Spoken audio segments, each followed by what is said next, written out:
కక్ష సాధింపులో భాగంగానే అంబటి రాంబాబు ఇంటిపై దాడి చేశారని మండిపడ్డారు మాజీ మంత్రి గుడివాడ అమర్నాథ్. జైల్లో పెడితే వైఎస్ఆర్సీపీ పార్టీ నేతలు భయపడరన్నారు. ఏపీలో దుర్మార్గ పాలన నడుస్తోందని విమర్శించారు గుడివాడ అమర్నాథ్. రాంబాబు గారి మీద జరిగినటువంటి దాడి, వారిని హతమార్చాలని చెప్పి జరిగినటువంటి దాడి, వారి కుటుంబం మీద జరిగినటువంటి దాడి, వారి ఇంటి మీద జరిగినటువంటి దాడి కాబడినటువంటి వారందరూనేమో నష్టపోయి జైల్లో ఉన్నారు. దాడి చేసినటువంటి వారు, తిట్టినటువంటి వారు, ప్రేరేపించినటువంటి వారు, ఇంటి మీద దాడికి వచ్చినటువంటి వారు, వారిని హతమార్చాలని చెప్పి చూసినటువంటి వారు, ఇంటికి నిప్పు పెట్టినటువంటి వారు బెయిల్ మీద బయట తిరుగుతూ ఉన్నారు. ఇది రాష్ట్రంలో నడుస్తున్నటువంటి రాజ్యాంగం. ఈరోజు ఎంత పెద్ద ఎత్తున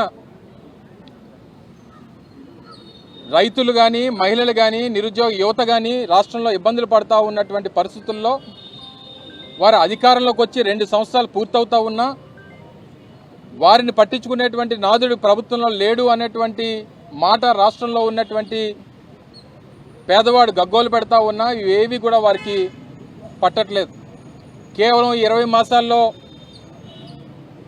పబ్లిసిటీ, మార్కెటింగు, ఈవెంట్ మేనేజ్మెంటు ఇవి మాత్రమే ఈ రాష్ట్రంలో జరుగుతూ ఉన్నాయి తప్ప రాష్ట్రంలో ఏ రంగానికి కూడా మేలు చేసినటువంటి పరిస్థితిలో ఈ ప్రభుత్వం లేదు.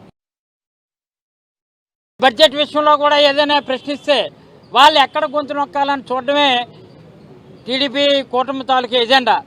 మొన్న బడ్జెట్ చూసాం. బడ్జెట్ చూస్తే బడ్జెట్లో ఉన్నదంతా కూడా పెద్ద డొల్ల, బడ్జెట్ బుక్ చూస్తే గొల్ల. అలాగే అందుకని ఈరోజు ఈ సందర్భంగా బడ్జెట్ చెప్పినటువంటి పయ్యావుల కేసు మాటలు చూస్తే పెద్ద పొల్ల. అందుకనే ప్రజలు తప్పనిసరిగా ఈ కూటమి ప్రభుత్వాన్ని కొడతారు భవిష్యత్తులో జల్లని మాత్రం ఈ సందర్భంగా మనవి చేస్తూ, ఎట్టి పరిస్థితుల్లో కూడా వీళ్ళందరూ కూడా ఎట్టి పరిస్థితుల్లో రెడ్ బుక్ రాజ్యాంగాన్ని అమలు చేయడం ప్రధాన ఎజెండా కింద పెట్టుకున్నారు. కానీ అంబేద్కర్ రచించినటువంటి రాజ్యాంగ స్ఫూర్తితో కూటమి నాయకులకి సమాధి కట్టే రోజులు దగ్గరలో ఉన్నాయి. మీరు ఏ విధంగా అయితే రాజ్యాంగాన్ని విరుద్ధంగా చేస్తున్నటువంటి అన్నిటికీ కూడా ఇవన్నీ కూడా లెక్క కడుతున్నాం. దానికి 100కు 100 రూపాయలు కూడా చట్టపరంగా వడ్డీతో చెల్లించే రోజులు దగ్గరలో ఉన్నాయని